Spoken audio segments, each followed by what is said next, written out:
Lovely stuff. Okay, good morning, everyone. Hope everyone is well. My name is Chris, and I'm one of the Shortcuts educators and content creators over at Shortcuts. So today we're going to be running through a brand new masterclass for everyone, and it really was created on the back of a few other masterclasses that we've done, and also as well just in sort of one-to-one training sessions that I've done with people. I've then found that there's a couple of things with regards to setup that can have a bit of a knock-on effect with other aspects of Shortcuts. And we know what it's like. We have people come, people go, people start, people leave, everything like that. And often the setup side of things can get missed. We don't realize there's certain things that need to be done. So for this morning, some of you may have already done this and some of you may be familiar with this, but I know some of you are fairly new to the setup side of Shortcuts. So we're really just going to try and strip it right back and just show you as many features to the setup side of things as humanly possible. I would also recommend joining us over the coming weeks for our refresher, which is where we go through the basics of the day-to-day, which is good for your staff and your front of house staff, as well as our management setup, which will cover a similar things that we go through today, but a lot more in-depth stuff as well that owners and managers and things like that should really be looking at. But I'm going to try and steam through as much as I can today in as much detail as I can today. So just before we get started, there is a little bit of housekeeping. I know a lot of you have been on my masterclasses before, so you will be familiar with this. But for those of you that are new, just take a couple of minutes just as we run through a few little bits of housekeeping. Okay, excellent stuff. So the duration of this webinar, it's going to be approximately 60 minutes. I will try my best to keep it into 60 minutes. I know some of you may be joining me before you start work or in between those colors and clients and everything like that. So want to make sure you can get back promptly. My microphone is switched on, whereas everyone else has automatically been muted. Your speakers must be turned on to hear this webinar, so hopefully everyone right now can hear me okay, and if not, just take a couple of seconds just to turn your headset up, your speakers up, anything that you need to do there. Questions will be taken either via the Q&A or the chat box, but as you will know, I always say let's make it interactive. If you do want to unmute yourself, that's absolutely fine. Feel free to unmute yourself and have a little chat with me if you so wish to. If not, feel free to just pop those in the little chat box later on. Now, as always, if you have been on my classes before, you will know I sometimes have a PowerPoint presentation and sometimes I have a live demonstration. Majority of the time, I try to jump straight into that live demonstration. Why? Because I want to get into it. I want you to see everything. I'm a creative person. I'm sure a lot of you watching are creative people as well. We don't want to be sat watching a PowerPoint presentation. We want to get into it so we can see it live. So for this morning, it's going to be 100% a live demonstration. There's not going to be any more PowerPoint after this. We are going to jump straight into our Fusion system and take a look at everything we need to do. But before we do that, if you do want to chat further, you can email me at education@shortcuts.co.uk. That's education@shortcuts.co.uk. Or you can call me on 0161 972 4900, and it's option 4 to speak to me. Now, I know some of you always receive a personal invite from myself. You come onto my own sort of mailing list for this. If you do want to be part of that as well, just drop me a message at the end. I'm more than happy to add you to my personal mailing list. If not, you will always get the correspondence from our marketing team. However, our masterclasses can always be found at shortcuts.co.uk/online-classes. That's shortcuts.co.uk/online-classes. Now, hopefully you would have also seen my social media posts. I'm going to be doing these every Thursday and Friday. A lot of the time they will be advertising the upcoming masterclasses, but also I will be doing very quick top tips, frequently asked questions, usually on a Thursday and Friday. These will just be very quick, snappy top tips just to run through. If you saw my last Facebook post, it was how to reschedule a client very quickly without the need to delete that client first. So do share, do like, do follow us on social. You can find me on Instagram.com/shortcutsuk and exactly the same on Facebook.com/shortcutsuk. So do keep an eye on that. You will see lots of posts coming over the coming weeks. So do keep an eye on that. So that is everything there for this morning. I'm now going to open up my Shortcuts Fusion system. Excellent stuff. Okay, so the first thing we're going to do when it comes to our essential setup, let's strip it right back. Okay, so the first thing we're going to look at on the right hand side where we have all of these icons here. These icons here are what we refer to as the navigation bar. So moving forward, if you do ever hear me say the words navigation bar, this is what I'm referring to on the right hand side just here. So when it comes to our setup, we go right down to the bottom of our navigation bar and we click onto the icon where it says setup. From here, we can click onto configuration, we've got employees, we've got lots of different icons. So this is really where we're going to be working for this morning.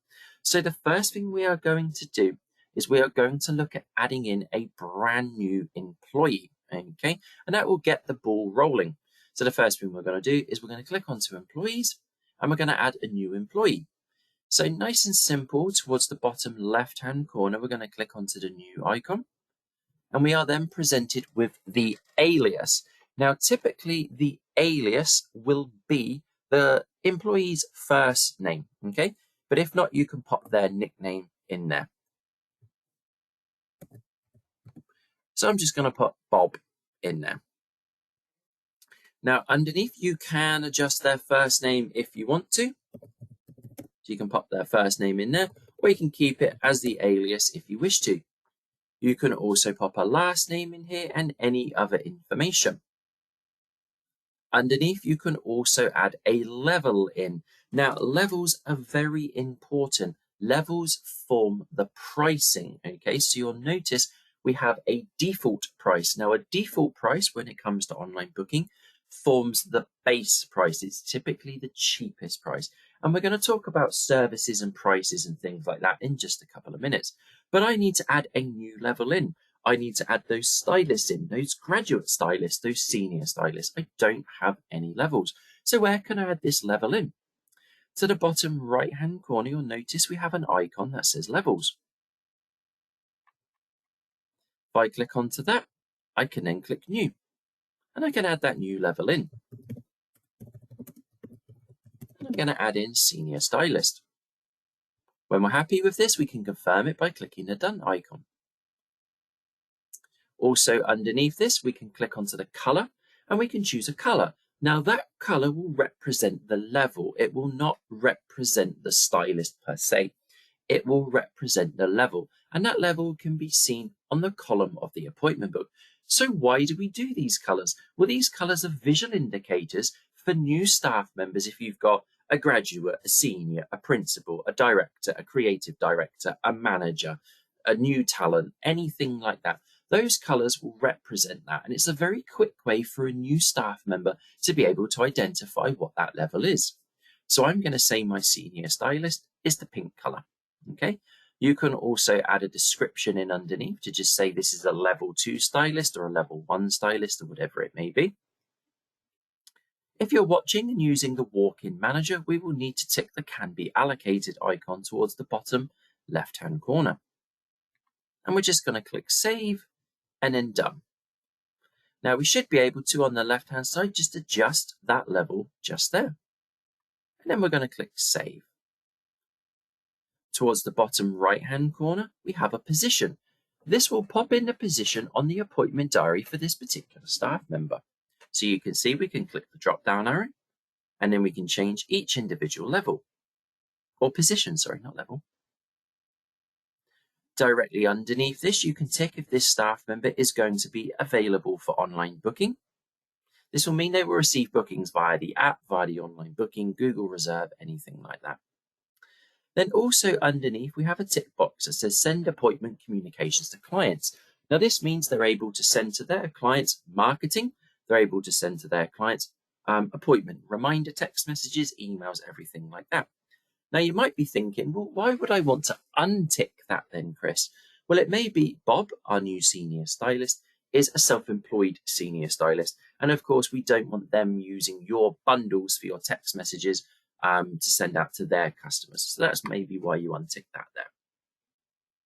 Now, very importantly down the bottom, to get the ball rolling, you can assign this staff member a pin. And we can just tap the pin there, and we can just pop that pin in there. And we just put it in again, just to confirm it. Now, also as well, when it comes to Bob, or our new staff member, you'll notice we don't have a profile photo in. Now, that's perfectly fine, but the reason we want a profile photo in, A, it makes our columns look a little bit more polished, but at the same time, what about our apps? What about our online booking? Do those photographs pull through to them? Well, yes, absolutely, they do. So we want those profile photos to pull through us to our Salon mobile guest app, as well as our online booking. So how do we upload a photograph? Well, all we need to do towards the bottom left-hand corner is click onto the More icon. In exactly the same way, you can also add a biography in.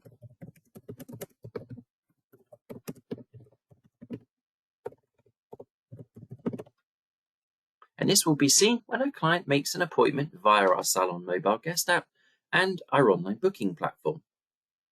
And underneath, all we can do is click the picture icon and upload that picture from there. All it needs to be is a PNG or a JPEG or something like that. And then all we do is we click done and done again. And do we want to save our changes? Yes, absolutely. So you'll now see to the top right hand corner here, we have Bob's column. And you'll notice underneath we've got this little pink icon just here identifying that Bob is a senior stylist. Now what we can do is we can click onto Bob's column at the top here, and this will bring up his quick employee profile with a lot of information visible. So we can see the clients seen, the clients per hour, and the services per hour. We can also see his level, his capabilities, which we're going to get to in just a sec, his biography, and you can also leave Bob a message. Bob can also change his PIN here as well if he wishes to. Okay, so we've created our new employee, we've assigned him a PIN, and we've given him his employee level. But so he can log into his shortcut system, he will also need a security level. Now, the security level is not to be confused with his stylist level. So we know he's a senior stylist, but we don't want it to be confused with that. We need to set up a security level. Now, if you've ever created a new employee yourself and then found when you go to log on, although you've given him a PIN, he doesn't actually appear at the beginning of the screen. So to do this, what we're now going to do is go to configuration, still under our setup icon. We're going to click onto configuration. And towards the bottom left-hand corner, we're going to click onto general. And towards the top left-hand corner, we're going to click onto security. Now, the first thing you will notice is any new employees, such as Bob, are under the unassigned.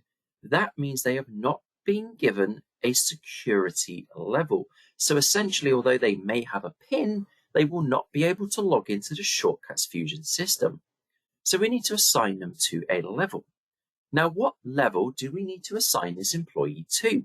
Because I can see we've got three. We've got an owner, we've got a manager, and we've got an employee. Now, it makes sense at face value, the owner has the highest level of security, manager has the second, and employee probably has the least. So first of all, we need to assign Bob to a level. So what we're going to do is we're going to use these 6 grey dots to the left-hand side. Now, what do these 6 grey dots represent? Well, these represent multi-select tabs. That essentially means we can multi-select lots of things. So you'll notice as I click, it will highlight each individual staff member. These are our multi-select tabs. But I only need to move Bob. So all I'm going to do is select him. And then using the left side of my mouse, just click and drag and just pop him under the correct level.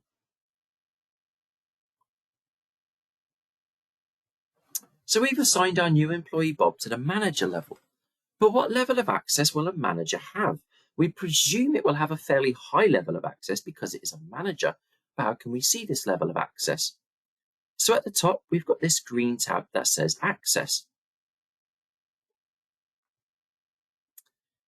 On the left-hand side, we have our 3 security levels. And if we click onto it, you will see the access at face value.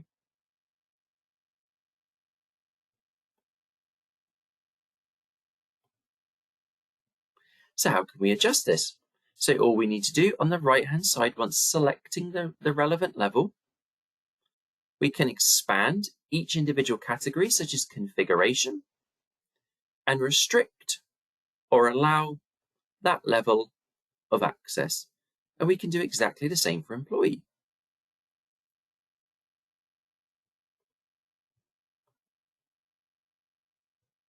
And it's just a case of working through and granting and restricting the correct level of access. And that's how we can set up a security level and adjust the access. Let's have a quick look at that there. Yes, very good question. How can we create a new security level? Yes, absolutely. So we've got 3 levels by default. We've got an owner, we've got a manager, and we've got an employee. But maybe we want to create our own, maybe assistant manager, maybe head front of house, maybe director, maybe one that has more than manager, but less than owner, or more than employee, but less than manager. Well, under our levels on the left-hand side, there's an icon to the right that says New. We can click onto that, and then we can add that new level in. And again, exactly the same. We can move that employee by using our multi-select tabs to click and drag and drop under that level. Now to adjust the access, again, we just go back to the access tab at the top, and you'll notice we have that new level there. Now, please be aware, ladies and gents, when you do this yourself, when you create a new level, you will have to go in and completely change and configure it from scratch, because you'll notice everything is allowed, because we don't know whether it's going to be a really restricted level of access or a really lenient level of access.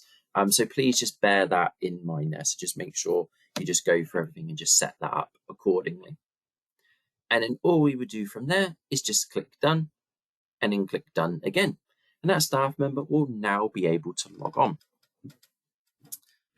Okay, so again on the right hand side under setup, we're going to go down to services. And we're going to have a look at our services. Now, the majority of you will probably be aware that on the left-hand side, we've got our service categories. That's a fairly good given, okay? And we're going to get to that in just a sec. But right down the bottom here, we have something called RPTS reports categories. Now, I speak to a lot of people, and a lot of the time, this gets overlooked and missed out, okay? These are our report categories, okay? Now you will notice we can have up to 10 report categories. Now our report categories are not to be confused with our styling categories and our service categories. Our report categories are categories for our reports. Now what that means is each individual service should be linked to a report category. Why do we do that? Well, we do that for reporting, so we can see the monetary value for that service, and we can see the monetary value for each individual service done and how many services were done for that service. And also as well, it will also have a knock-on effect to your marketing, which we will see in just a few moments' time. So you'll notice I've got report categories. I've got styling, I've got kids, I've got men's, I've got colouring, I've got eyes, I've got waxing, facials, tanning, and then I've got 2 leftover spare here. So for example, if I was to add in extensions, I could add that in there, just spell it correctly. And then underneath, I could also add in piercing or permanent tattoos. Now, of course, if you use up all 10 of your report categories, you may have to combine things together. So for example, sometimes I see things like biosculpture. And then underneath, I see things like acrylics. Now, if you then needed another report category for extensions, it would probably just be a case of combining these 2 together and essentially just calling them nails or manicures or manis and pedis, something like that, because essentially the subject matter is almost the same, okay? So you don't need to have 2 separate report categories there.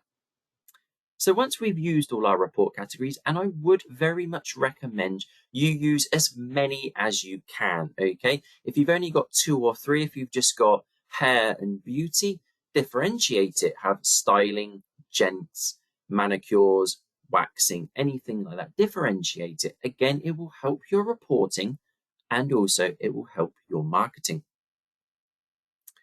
Okay, so we've got our report categories. On the left-hand side, we have our service categories. Okay, now we can change the picture of a service category. It doesn't affect online booking or anything like that, but it does make it a lot easier to select the service. So all we need to do is right-click and click onto New Picture. You can then grab one quite simply from your desktop or your computer.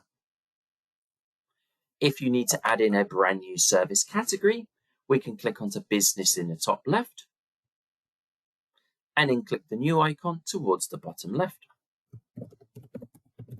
We can add that category in there. Once we've got the category, we can add our specific services to that category. So to do this, all we would do is click onto it and then click New. Once we've clicked onto that, we can add in our brand new service.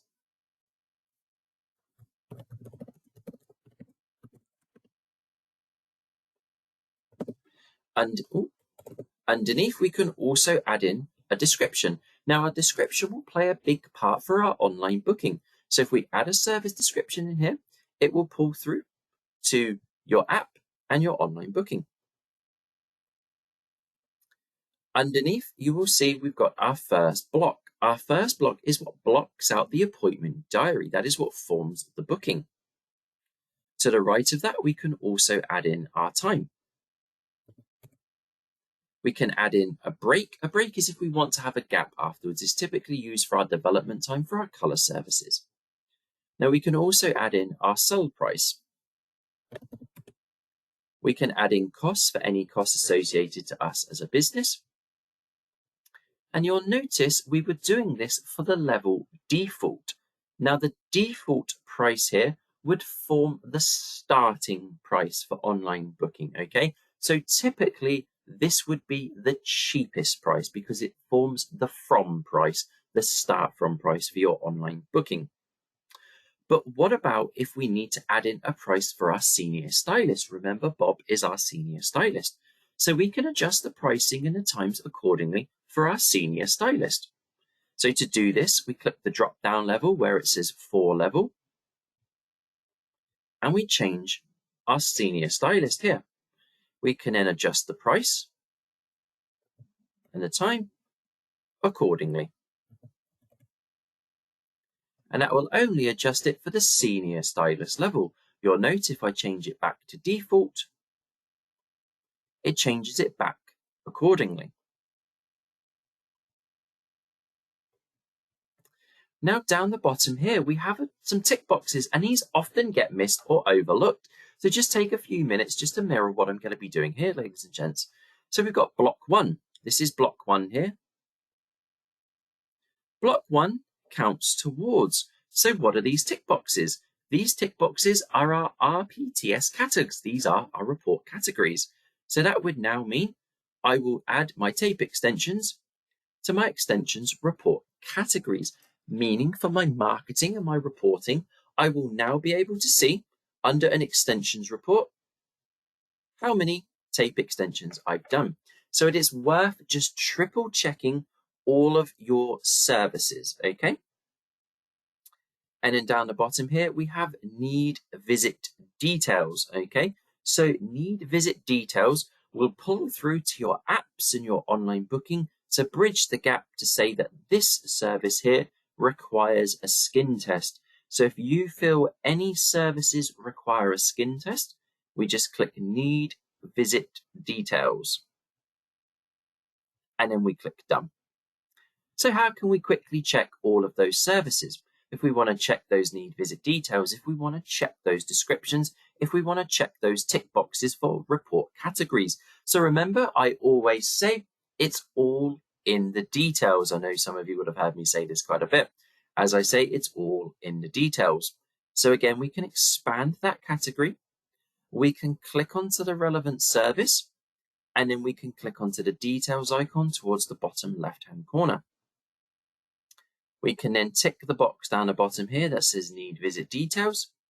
We can then tick the box here for RPTS categories, and we can also adjust the price accordingly. Remember, do this for the level, and always remember the default price should be the cheapest price. It will form the start from price. Your default price should be the cheapest price to form your start from price for your online booking. And then we just click done. So remember, it's all in the details. Okay, so why is it important then that we tick those report categories, where tick in the details report categories? Why is it important? Well, it won't affect the booking or anything like that whatsoever, but it will affect two things most importantly. One of my favorite reports is the performance summary. So if we go to tools and reports, and on the left-hand side, if we expand employees, and if we go down to performance summary, and if we click onto view, and you can set yourself a date range, whatever you want it to be. I'm just going to do it for today. Now, what this will affect is, and some of you might just want to have a quick look now, you'll notice in the performance summary, the columns along the top are your report categories. They're not your service categories, they're your report categories. Now we have this quite a lot, and it happened yesterday. You may notice the service expenditure is here, so we've got 2250, but you may just notice you don't have any monetary values here, or at the very least, you may notice quite quickly that the value does not add up to £22.50 or whatever the amount is. Now I've got it configured correctly, so here you go me. So you can see everything adds up correctly, but just have a quick look. You may just notice at face value, if there's any services not ticked for those report categories, it will not pull through here. The monetary value will, but each individual report category will not. Now it's no problem. You can just go back, tick the boxes in the service details, and it will automatically calculate it here for you. That's not a problem. But that aside, this report is a great way to then see how many styling services I've done and the monetary value, how many kids and the monetary value, and so forth. So without those tick boxes being ticked in the service details, this report is going to be completely inaccurate.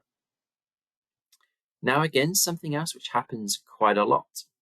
Again, if we go to tools and marketing, and if you're ever on my marketing masterclasses, we've got one in around 2 or 3 weeks' time, and you want to do targeted marketing or transactional marketing, such as this here, to really target clients based on the services they have had done. Now you'll notice in the top right, we've got the categories. And again, if we click onto those categories, these are your report categories. They're not your service categories. They are your RPTS categories, your report categories. And again, guess what? If those services are not ticked in the service details, it will not pull through to here. So if you wanted to target how many clients have had styling services and that service was not ticked for that report category, it will not bring that client through. It will throw your figures out. So it's very, very important, ladies and gents. Let's just make sure we're keeping an eye on that. So at face value, for something that we didn't think would have a major impact, these report categories in the details, something that we think and often gets overlooked, it can have quite a huge impact moving forward. Now, I don't want that, ladies and gents. I want everybody's system to be set up absolutely bang on. So we're just going to take the time there to get that bit set up. Okay, so we've got those services set up, but how do we tell the system who does what? So we've just added in extensions, but how do we tell the system it's only Bob that does extensions or it's only Chris that does extensions? Now, this is most important, ladies and gents, for our online booking. Now, we would know not to book Amy in for extensions, or we would know not to book Stacey in for extensions. But when a client books online, they're not going to know. So when it comes to capabilities, we need to ensure those capabilities are set up just right. So on the right-hand side, again under Setup, we're going to click onto Capabilities. Now I'm going to start from scratch, okay? I appreciate, ladies and gents, when you look at this, you may have quite a few different capability categories set up, so we'll try our best to sort of entwine it together. Creating capabilities is a 3-step process, okay? Now, when it comes to this, clients will not see this, okay? So it doesn't really matter how you word it. So it's a 3-step process, and it goes 1, 2, 3, or you can go 1, 2, 3. But I like to go new, service, employee. So the first thing I'm going to do is create my capability category. Now, this really comes down to whether you've got certain people that do all services or a couple of staff members that will do things like root tints, full head of highlights, but they won't do balayage. So then you'll need to split it down. That often happens in beauty salons. We'll have certain people that will do acrylics, but they won't do gels, or they'll do certain waxing, but they won't do hot waxing. So if that is the case, we need to split it down. And you can only assign the service once to one capability category.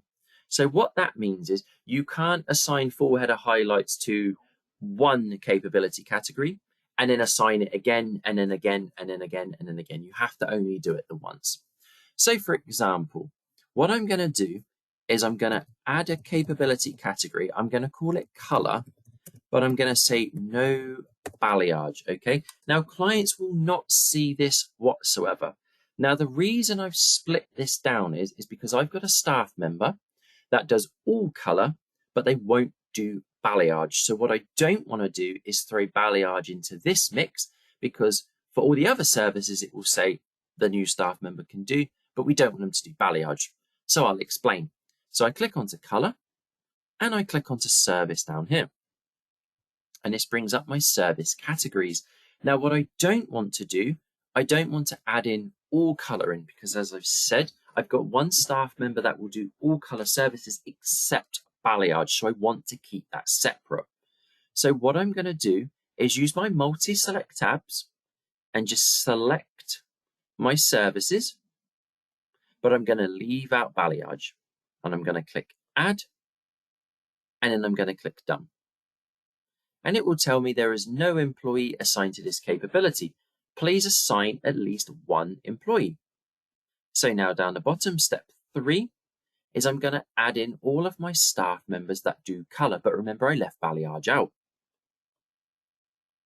So I'm going to add everyone in using my multi-select tabs. But you may be thinking at this stage, okay, but Amy does balayage and Chris does balayage, so what about those? So I'm going to add these in, because remember, this is just all my usual color services. I'm going to add these in, and I'm going to click done. I'm now on the left-hand side going to type in balayage.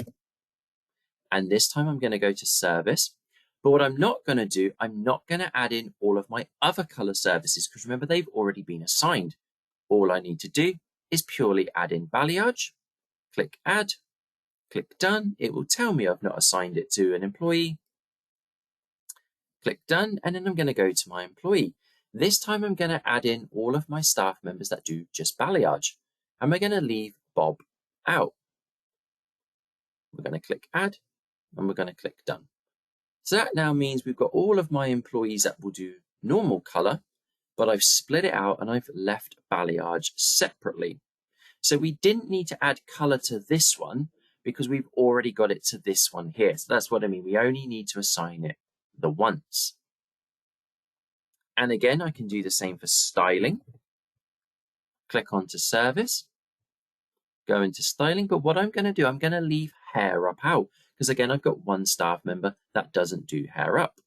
So again, I'm going to use my multi-select tabs and just leave hair up out. Click add, click done, and then assign that employee. So this time I've got all of my staff members that will do all cuts and styling, but they won't do hair up. We're going to add that across. And then I'm going to call this one hair up. I'm going to click onto my service. I'm going to expand styling. Now, remember, again, we don't need to add the rest of the styling services in because we've already done those.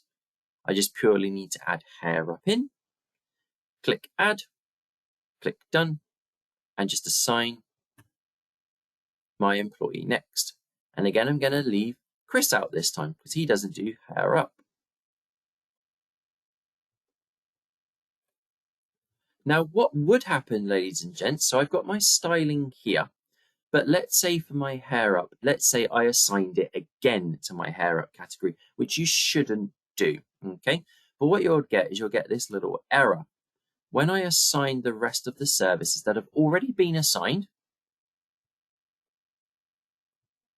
you'll notice I get this here. By assigning multiple capabilities to this service, you will need to ensure that all employees have the same capabilities to complete this service. Now, what I've done there is essentially made a mistake because I've assigned the services both here and then again here. It is then saying that all of these employees and all of these employees, including Chris, will now be doing hair up, which is the reason we split it out in the first place. We didn't want Chris doing hair up. So again, for this stage, we would just go back to our services, click service, and then just remove those ones that we duplicated. Oh, wrong one. That was dry cut, wasn't it? I removed. Add hair up back across, and that removes the error just there. So that's how we can look at our capabilities. Now, if you want a handy top tip, so you might be thinking about this, well, I've already done capabilities, Chris. I've done them a long time ago. And how can I see if there's just one or two services that are missing a capability? Because, you know, I think I've done most of them, but is there a very quick way I can just look to see if there's any services that are not assigned a capability? Well, what you can do, if you want a top tip, go to your services, and along the top here, we've got our columns. If we right click and go down to the option that says capabilities, we get ourselves a capability column. Now, what you can then do, you can see any service that has been assigned to a capability category, and you'll then notice any ones that have not been assigned to a capability category. Then from there, you can just simply click capabilities down the bottom, create a new one if you need to, or you can go to capabilities on the right-hand side. Me personally, I like to go to capabilities on the right-hand side and sort of do it the long way round, if you know what I mean, but it's nice and thorough that way. But this is just a very quick way to see if there are any services not assigned to a capability category. And all we did was just right-click and just add or remove the tick there. Now, for any services that we added in, so let's say I added in a balayage, let's say I added in extensions, what about if that requires a skin test? What about if it requires a contraindication? And again, it's all about linking everything together, creating the service, doing the need visit details, doing the report categories, linking that service to the capabilities, then taking that service and linking it to a contraindication. Now, a contraindication is anything that will stop a service going ahead. So if we click onto contraindications, the majority of you will already have a contraindication created. If you do, you will need to add that new service to that contraindication. So all we do is we click onto services on the left here. To the bottom, we just click onto the icon service. Then from here, we expand the category. You'll notice I've got one service here called balayage that's not been assigned. The rest have been. We can see these here. We can click onto balayage, click add, click done. That now means when we go ahead and create this service, you will see once we restart our system, this will change here. So we'll give that a very quick restart in just a minute, and it will adjust this here. So if there's any services that you notice that do not have that red and white cross, you will just need to go to contraindications and just assign that service like we did there. And then just make sure you just give your shortcut system just a very quick restart for everything to start to pull through there. Okay, so again, we've added that new employee in, we've assigned him to a level, we've assigned the capabilities, everything is set up. But what about the schedules? Okay, so what we're going to do is we're going to go to Tools, and we're going to go down to Schedule, because you'll notice Bob does not have a schedule. He's off every single day, or basically he's not been assigned any schedule. So we're going to click onto Schedule, and what we can do is right at the top here, we can just search for Bob in our big white Search for Employee box. Now on the left-hand side here, we've got today's date highlighted in green. Now what we're going to do, we're going to pop Bob's schedule in. He works a weekly rota, and it's the same week in, week out. So does that then mean we have to do his rota every single day, or can we copy and paste it? What we can do, ladies and gents, we can essentially copy and paste it. Now there is one thing to remember with this. You will have to put their weekly rota in first, or their 2 weekly rota, or their 3 weekly rota, or their 4 weekly rota, whatever it may be.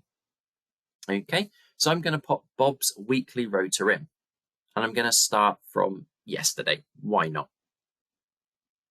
Now, if you're doing this, if you're watching this and you're thinking, oh, I've been doing it day by day, and I then want to copy and paste, just please be aware if there's any holidays booked in the future, you will override that. So please be aware when you do that, make sure you take a backup, or you will need to input those holidays again. But what we're going to do is we're going to add in a weekly rota. So the first thing we're going to do is we're going to click onto Bob's column here for the Monday. And we're going to add in his shift. Now we've got 9 till 6, and that is a normal shift pattern just here. For today, we're going to change it. He's going to do 10 till 6, and we're going to adjust that just there. And again, it's going to be a normal working day. Wednesday, however, is going to be his day off. So in the top right, we just change normal to day off.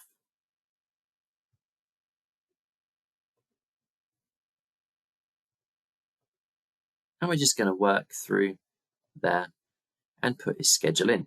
So Bob does that rota week in, week out. So we don't need to do it manually. We've got the week. We can now copy that. In the top left, we've got an option that says Mark Cells. Now the trick when you do this, ladies and gents, is we go Sunday to Saturday. Okay, so I'm going to repeat that. We go Sunday to Saturday. So what that means is in Bob's column, I'm going to click the Sunday. And then we go down to the Saturday. So whether you're open or closed, we go Sunday to Saturday. And you'll notice the entire week is now highlighted. So all I'm going to do using the right-hand side of my mouse is just right-click, schedule until. This is how far into the future you want this schedule to be. So I'll do till November. I'll then just add in any particular day I want it to finish on. So I'm just going to say the 30th.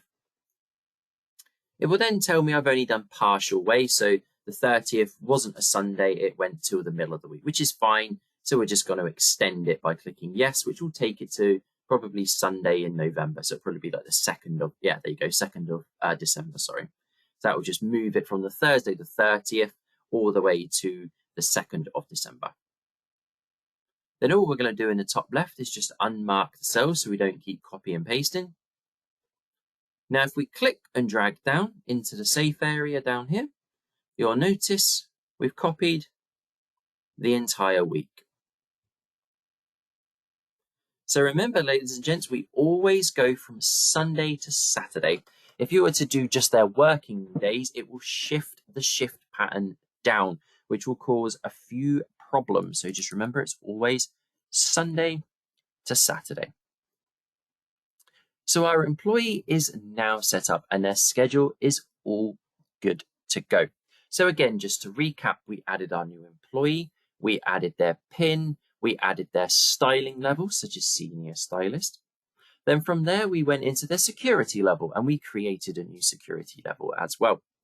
We also moved into our services, our service setup, and we spoke about those RPTS categories, those report categories, and the importance they will have on your performance summaries and the importance they will have on your marketing.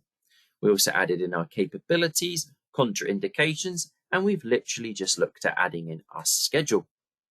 So the database as a whole, with 15 minutes left, let's take a look at the database as a whole. And again, this can all be found under setup and configuration. Now, over on the left-hand side, we're not going to worry too much about point of sale. We don't often change this. But underneath, you will notice we have our payment types.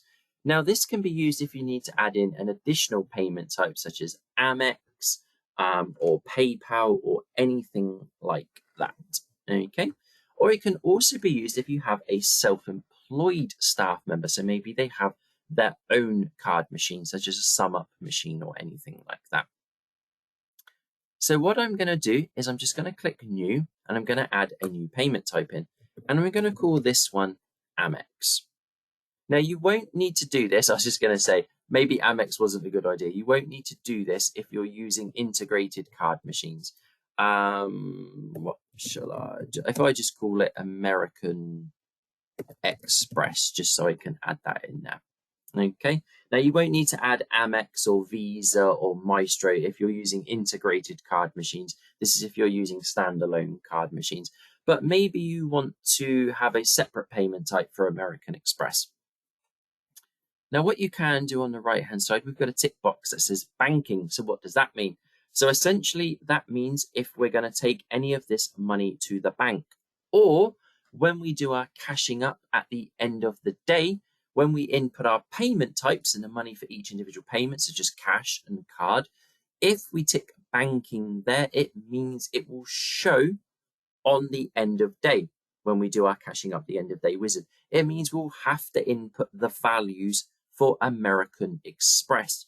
Now, if you don't tick banking, it will still show in your trading summary and everything like that. You don't have to worry about that, but it will just not show when you do your end of day wizard. So it means you will not be required to input the values for that. It basically says you're not going to count the values for that. It will still be included. It won't be missed off for VAT purposes or anything like that. It will still be included in your reports and your trading summaries. It basically just means we're not taking that money, so to speak, to the bank. We're not going to count it at the end of the day. Like I said, it will still be included though in all of your reports. Now, the reason we do that is, of course, you might be now creating a self-employed staff member and they have their own sum up machine and the salon's open till 9, but they finish at 6 every day. Now, of course, they will have gone home long before you do your cashing up. So if you were to tick the banking box, when you go to cash up at 9 o'clock, it will ask for that staff member's sum up machine or that staff member's card machine. So without that, it just means you don't have to know how much they took, but it will still appear on your reports. You can also, I wouldn't necessarily treat the change as a tip because this isn't going to be cash. You can also tick this box here if you want it to open a cash drawer. So essentially, we only really do that for cash payments because that's the only time we really need the cash drawer to open. But it may be you have a duplicate receipt and you want to pop that in the till drawer as well. Now we've got this option here that says credit and EFT card, electronic funds transfer card, so credit or debit card. What that would mean is in the point of sale, in the bottom right-hand corner where you have your payment icons, if you were to click card, it will bring up credit and debit as standard, but it will also have a separate one for American Express. So that's what that is there. So if it's not going to be linked to a credit or a debit card, if you don't want it to pop up every time you click that, you can leave it unticked. If you leave it unticked, it will appear under the other payment type. Okay, and I will show you where that is in just a sec. So we're just going to click save and click done, and you may be required to just give your system just a quick restart. But essentially what that would mean is if we just bring something to the bill just very quickly on our point of sale,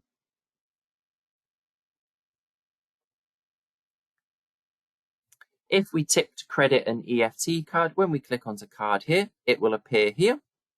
And if we didn't tick that box, it would appear under the other. So we can see that just there. So it will appear under the other. such as check, series redemption, and the account payment as well.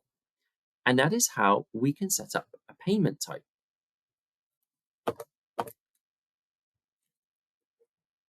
Now, also as well, a very, very good thing to keep an eye on are the discounts. Now, the reason we add in discount reasons is all for your reporting, okay? So we've got a paper trail so we can backtrack. Now, there is nothing to say you cannot just take £5 off the client's bill, but of course, we've got no way of knowing why that was. We've got no paper trail. Essentially, we just adjusted the client's bill. So we would always add in a discount reason. Now you'll notice along the top here, we've got quite a few if we hit the drop down arrow. But I'm going to add in my own. So all I'm going to do is click new, and we can type in the reason name here. So I'm going to call it Father's Day, and I'm going to click done. Now along the top here, where it says default no discount, this is where we add in the discount amount. If it's a monetary value, we can choose fixed amount. So this will be things like £5, £10, £25, whatever it is. That's the monetary value. Or if it's a percentage, we can choose from our default percentages here. But what about if the percentage we want to add in isn't here? So maybe we wanted it to be 75%. We can add in our own by clicking Add Default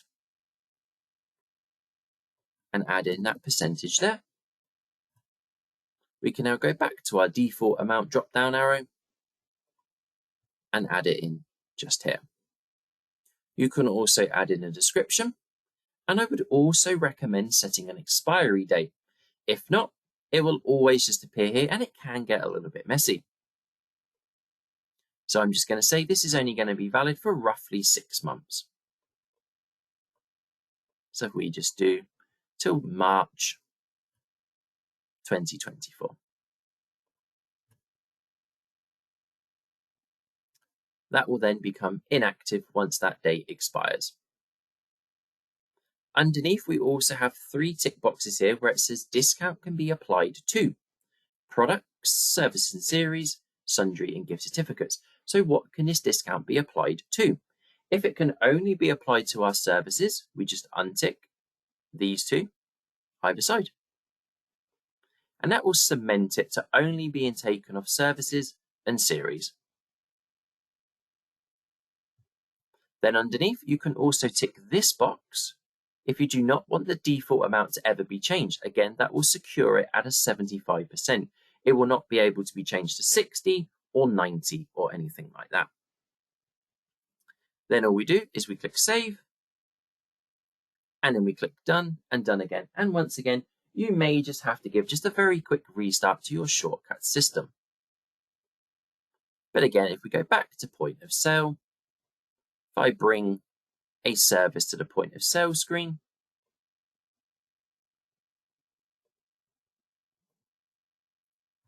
we can then click onto discount and we can add that Father's Day in there. Now, one thing you will notice with this one in particular is because it's a 75% discount, we can add that in there, or we can change it, whatever is according, however you set your discount set up to be. So it's a really good idea to always ensure you're using discount reasons. The reason is so we can track it. And the report for doing so is clicking onto Tools and then Reports, Transactions, and then Discount Reason Breakdown. You can set yourself a date range. So you might, if you're doing a Father's Day, or maybe you're doing a Mother's Day or anything like that, you might want to track how much it is being used. So maybe I think it was Father's Day in June, and you sent out a Father's Day campaign, or you sent out a Father's Day offer. You might want to track it over the next coming months. Then all we do is we set the date range, click onto View, and it will then show you how many discounts were given away for what reason. And that is a great way to really see, A, if clients are using that discount, do we need to market it that little bit better? Is it being used? Are we being taken up on it? Or also as well, is a discount given too much in comparison to the amount received? So we can see this was obviously a £30 bill. So we had the 3% taken off, sorry, the £3 taken off for the 10%, which gave us a bill of £27. So we can see that that's quite a decent amount still taken, but it may be if you're doing 50 or 60%, you might just want to reduce the amount there. And then we click done. And that is how we can view our discounts and set up our discounts. Now, something also as well, one of my handy top tips with just a couple of minutes left to go. Again, under setup, configuration, on the left-hand side, we're going to click onto general. And we're going to click onto the option where there's a little arrow just here. And then we're going to click onto clients just here. Now, when we click onto clients, we get lots of different things such as occupations, age groups, referrals, and we got an option at the top that says new client layout. So what's this all relevant for? Well, this is to garner better data and better information on our clients. So why do we do that? Well, it's really to understand our database better, but also for marketing. So for example, we've got our occupations that clients can fill out via online CICs or the standard client profile. We've got the age groups and we've got the referrals. Okay, now you'll notice the top referral is another client. So why are we looking at this morning, I hear you asking? Well, one of the most important things to remember is when we're doing our marketing, we need this data. But at the same time, I speak to a lot of people and they create what we call a referral campaign. Now that means we refer another client to your salon. And that uses a referral option, okay? And that referral option is this one here, another client. But how does that then work in cloud-based marketing and how does it work in Marketing Plus? How do we tell the system another client was referred by a previous client? Well, to give you the best possible chance for this to work, under your new client layout at the top here, this is the layout when we create a new appointment for a new client. Okay, so what does that look like? So again, just to recap, when we create a new client or we create a new an appointment, when we click new client, this here is the new client layout. Okay, because you can see there's not a great deal of information. So this is what we're going to adjust. So again, if we go to setup, configuration, general, and then clients. And again, fourth icon along the top, new client layout. Now the quick column is the information we will see quickly when we make an appointment for that client. That is the quick column. And you can see we've only got first name, last name, postcode, and email. But what I would always recommend, ladies and gents, is having referral method. And that means when we're making that appointment for that client, for that brand new client, the referral methods will appear. And those referral methods are these ones just at the top here. And as always, you can add your own in if applicable. So having that there under the quick column quite simply means when we go ahead and make an appointment, may just have to give it a quick restart, but you'll notice now when I add that in, I've got a referral method and I can then say, yes, I was referred to by another client. When I click another client, it will take me to my client list. So I can say I was referred to by Sam. That will add that in there. And then we can go ahead and add the rest of the details in for that new client. And that is a great way to ensure if you are running a referral campaign via cloud marketing or Marketing Plus, that is a great way to ensure you're giving yourself the best possible chance. Now, if you don't want to add it into the quick profile, that's not a problem. You can just go into the normal client profile, click info, and then you can adjust it just here as well. But I like to think there's no better time than having it on when you're making a new client, a new appointment for a new client. No better time than having it there because that's when they're likely to tell you most. And that is it, ladies and gents. So that is our essential setup. I tried to get through as much as humanly possible. I think the most important things there, though, are the employees, the levels, the pins, the capabilities, and everything that has a knock-on effect, such as those report categories and services, everything like that, contraindications. That will all have a massive knock-on effect. Perfect. So join me again next week and throughout the rest of the month. We're going to be doing a refresher course. We're going to be doing a management course, everything like that. The refresher would be designed at your day-to-day employees. That's making appointments, recurring appointments, everything like that. Management will cover a few things that we went through today, plus reports and a lot more in-depth stuff to really ensure the back-end side of things is really set up. But today we just wanted to ensure the essential setup was there to ensure we're not having those knock-on effects. Like I said, over the last couple of weeks, I've seen it quite a bit, which is perfectly understandable. We forget we need to add those report categories in. We forget we need to add those contraindications, those capabilities, everything like that. And it's just a great way to ensure your system will run smoothly.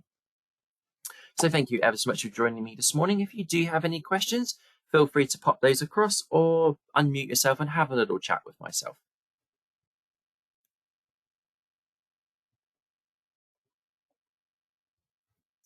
Perfect. Thank you ever so much, everyone. I really appreciate it. So that's it for all of our questions for this morning. As always, it's been a pleasure speaking to you. And always remember to give a like, a share, and a follow on our social pages.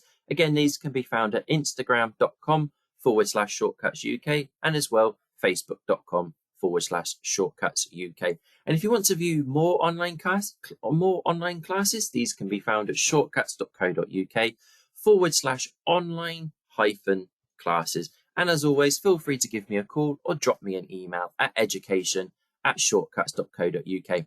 From all of us here at Shortcuts, thank you ever so much. Have a lovely day, and I will speak to you all again soon. Thank you ever so much. Take care. Bye-bye for now.